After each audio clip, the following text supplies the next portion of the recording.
イリムをあかねちゃんが破壊する。始まります。やあ、闇のやり込みプレイヤー、あかねちゃんやで。付き添いの葵です。前回はヘルゲンの出口まで進んだところやったな。今回はどうするの？まずはリバーウッドに行ってアイテム整理やな。その後は追加された破壊魔法を使って戦闘するところまで行きたいな。いよいよだね。今ちらっと映ったけど、サバイバルモードはオフにするで。SE 版にも無断で追加されたやつだね。無料でな。いろいろあるんやけど、とにかくファストトラベル禁止がきつすぎるで。いちいち歩かなきゃいけないもんね。馬車を使えば都市への移動はできるんやが、それでも面倒なことに変わりはないな。サバイバルモードなんてプレイできるのはよっぽどのド M だけや。破壊魔法縛りも大概だけどね。ところで、リバーウッドに行く前にちょっと寄り道するで。あれ、ここどこ？ヘルゲンから出てまっすぐ2時に向かった場所やな。こっちの方に固定で不死装備が手に入る場所があるんや。序盤のいい資金源になるから回収に行くで。へえ。あれや、あのタロス像のとこに行くで。高い。ドバキンならこれくらい平常運転や。落ちないように慎重に降りてくで。人がたくさん死んでるね。この中にサルモールの死体があるから調べるで。ほい、霊気耐性の鉄の盾ゲットや。最序盤でこれは嬉しいね。不死の効果はランダムやけど、とにかく何か一つ不死装備を持ってるで。ローブも破壊軽減の不死があるから高く売れるで。自分で装備しないの？どうせすぐ消費互換が手に入るからな。撃っても問題ないで。ところで、なんであの人たちあそこで死んでたの？それは知らんけど、とにかく不死装備を持ってるで。そう。そしたら、川に沿ってリバーウッドに向かうで。すぐそこに大守護石があるから、ついでに調べてくか。やっぱり、魔術師の石碑。せやな。ただ、どうせすぐ変えてまうけどな。そうなの？スキルレベルが上がりやすくなったところで、戦闘が有利になるわけでもないしな。でも、破壊魔法って、なんかレベル上がりにくかった記憶があるんだけど。せやな。しかもバグなのか、難易度上げると余計レベルが上がりにくくなってまうんよな。そうなんだ。じゃあ、スキルレベルはトレーナー頼みになりそうだね。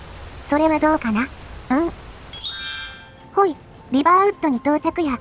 セットエッセンシャル13,478ゼ。謎の持ち列やめろ。ここでまた小ネタ紹介やで。はあ、スリーピングジャイアントの前まで来たらな。まず、服を脱ぎます。そしたら、スリーピングジャイアントに入るで。なぜ服を？すぐにわかるで。成功や。何が？服を脱いだ状態で建物に入ると、中の人が注意してくることがあるんやけど、オーグナーに注意されたら成功やで。だから何が？葵は、気づかへんか？今、明らかにおかしいことが起こってるんやけど。あ、デルフィン。あれ？気づいたか？確か、初めてここに入った時って、デルフィンが何かごちゃごちゃ言ってたよね。エールがどうこうってやつな。オーグナーに裸を注意されるとな、そのイベントをキャンセルできるんや。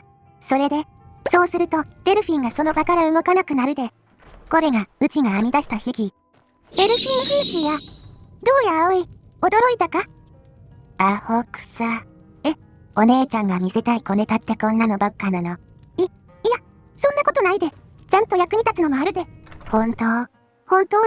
じゃあ、今回は動画の最後にガチで実用的なテクニックを紹介するで。もし役に立たなかったら、桜の木の下に埋めてもらって構わへんで。ほい、一通りアイテム回収と売却を済ませてきたで。出発前にアルボアから高玉のインゴットを購入するで。何に使うの？ AE の追加要素でな。いろいろなバックパックを作れるようになってるんやけど、その材料やな。そんなのあるんだ。高玉のインゴットを一つ買ったら、川なめしの棚で川を4つ用意するで。ホットとシャルデュールの家に固定でサーベルキャットの毛皮があるから、今回はそれを使うで。そしたら鋳造器具で工作や、キャンプ用具、作れるものがいろいろ増えてるな。とりあえず今はバックパックや、高玉のインゴットと皮いくつかでいろんな種類のバックパックが作れるで。所持重量プラス75が基本効果で、種類によって追加のボーナスがあるで。今回作るのは魔術師のバックパックやな。所持重量プラス75に加えてマジカプラス20の効果や。これって序盤にしてはかなり強力だと思うんだけど、装備枠はどこになるの？バックパックはバックパック専用の装備枠を使うで。既存の装備に加えて、さらにバックパックも追加で装備できるっちゅうわけや。それって強すぎない？デメリットなしで永続バフが得られると考えると相当強いな。やっぱり AE ってバランス崩壊してるよね。青スカイリムにバランスが取れてた時期はありましたか？ありませんでした。ほい、ホワイトランのファレンガーのとこまで来たで、ここで魔法を買うわけだね。せや、追加された破壊魔法も普通に店で売られてるで。そうなんだ。ほい、これが追加された破壊魔法やな。エレメンタルボルト。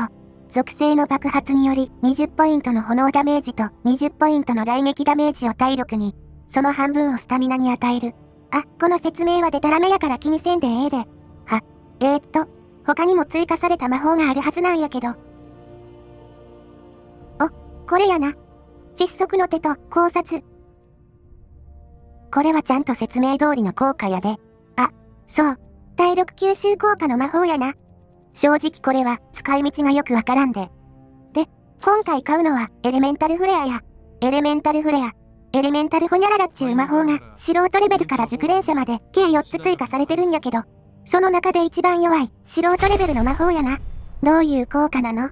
当たった場所を中心に爆発が起こる範囲魔法や、使用感覚は精鋭魔法のエクスプロージョンに近い感じやな。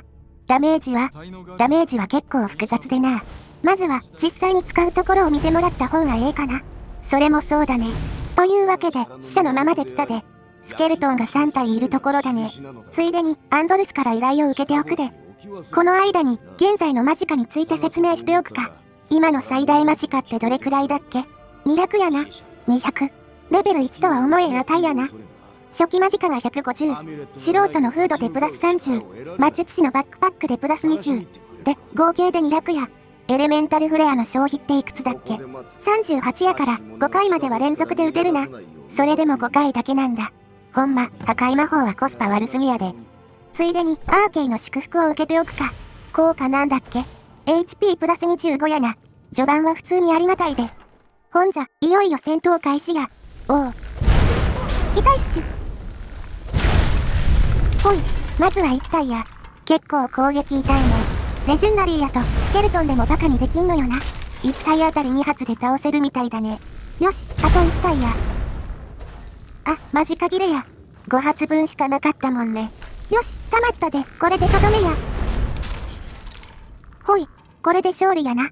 だから、お姉ちゃんがそこにいるとマジカゲージが見えないんだって。なんやと葵。それは。まあそれはもういいって。あ、はい。次回までに何か考えておきます。うん。じゃあ、エレメンタルフレアのダメージについて解説するで。おう。まず、ゲーム内の説明ではこうなってるな。素直に読めば、合計で30ダメージってことになるよね。ところが、実際に与えるダメージは41になるで。なぜ？この魔法はどこかにぶつかると爆発が起こるわけやけど、実は同時に2つの爆発が起こってるんや。へえ。1つ目の爆発の効果はこうや。無属性の魔法ダメージ15と、雷属性ダメージ15と、継続ダメージが3で、合計33。実際には、スタミナとマジカにもダメージが入ってるんやけど、今回は省略するで。炎属性がないことと、継続ダメージが載ってないことに目をつぶれば、説明通りの内容やな。ダメージだけ見れば、そこまで差はないね。で、2つ目の爆発の効果はこうや。雷属性の8ダメージ。これで合計41ダメージやな。難易度レジェンダリーやと、ダメージ10で、スケルトンの HP が20やから2発で倒せるわけやな。で、これって強いの？試しに、ファイアボルトと比較してみるか。ファイアボルトは、表記では25になってるけど、炎上ダメージを含めると27ダメージを与えられるで。で、現時点でのマジカ消費は35やな。エレメンタルフレアのマジカ消費は38やから。マジカ消費は約 1.1 倍やな。それに対してダメージは 1.5 倍以上になってるわけや。コスパはかなりいいね。単にダメージだけ見ても、同レベルの破壊魔法を上回ってるな。上位レベルのやつはどうなの？それは長くなるからまた今度な。わかった。ほい、アンドルスのアーケイのアミュレットゲットや。早速装備するで。返さないの？返してもはした金しかもらえんからな。これでアーケイの祝福と合わせて HP135 や。お姉ちゃん人のものを、ちょっと借りるだけや。もっといいのが手に入ったら、ちゃんと返しに来るで。ほんじゃ、攻略はここまでにして、ここからは宣言した通り、役に立つテクニックを紹介するで。ついにか。まずは、ヘルゲントリデで、レイロフにステルスアタックして、隠密スキルを上げるで。なぜ？手っ取り早くレベルアップするためや、手段は何でもええ。とりあえず、隠密スキルを50まで上げたで。この状態でスキルツリー画面を開くと、上昇するステータスを選択して、レベルが上がるな。複数回レベルアップできるだけの経験値が溜まっていたら、連続して次のステータス選択画面になるで。隠密スキルが50まで上がっていたら、レベル7になるまで、スキルツリー画面から離れられないわけやな。レベルアップ前まで戻して、ちょっとしたテクニックを紹介するで。テクニック紹介中にテクニック紹介するのか、上昇するステータスを選択した直後に、キャンセルを押す。これで、次のレベルアップをせずに、スキルメニューを抜けられるで。この方法を使えば、経験値がどれだけ溜まっていても、上げたいレベルまでで、レベルアップを止められるで。でもこれって、どこかで聞いたことあるような。せや、ここまでは基地のテクニックやな。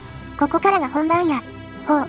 ちなみに、動画ではレベルアップキャンセルを連続で成功させてるけど、実はこれ結構難しいで。みんなも、うちみたいに連続で成功させられるように練習頑張るんやで。そんなこと頑張らないでいいから。で、次は、サバイバルモードの仕様の話や。サバイバルモード中は、睡眠時以外はレベルアップができない仕様になってるで。さっきと同じく、隠密スキル50なのに、レベル1から上がらへんな。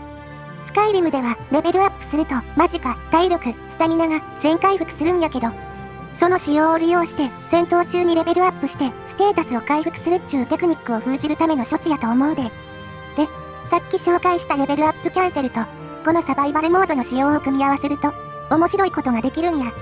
まずは、通常モードでレベルアップキャンセルを使って、レベル5まで上げるで。ほい、これでレベル5や。そしたら、サバイバルモードをオンにして、スキルメニューを開くで。そうするとな、サバイバルモードの仕様でレベルアップができんから自由にパークポイントを触れるっちゅうわけや。おう、レベルアップキャンセルを使えば好きなレベルで止められるけど、スキルメニューを開くたびにレベルアップしてしまうから、パークの取得ができんのよな。この方法を使えば、必要なパークポイント分だけレベルを上げて振り分けることができるで。本来やったら、隠密スキル50が条件の暗殺者の刃を取得しようと思ったら、最低でもレベル7まで上げる必要があったわけやが。この通り、レベル5の状態で暗殺者の刃を取得できてるで。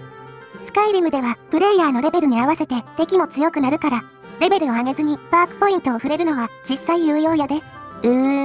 そこまでレベル管理を徹底する人ってあんまりいないと思うけど、確かに有用なテクニックだね。せやろ。でもさ、これって割と誰でも思いつきそうじゃない？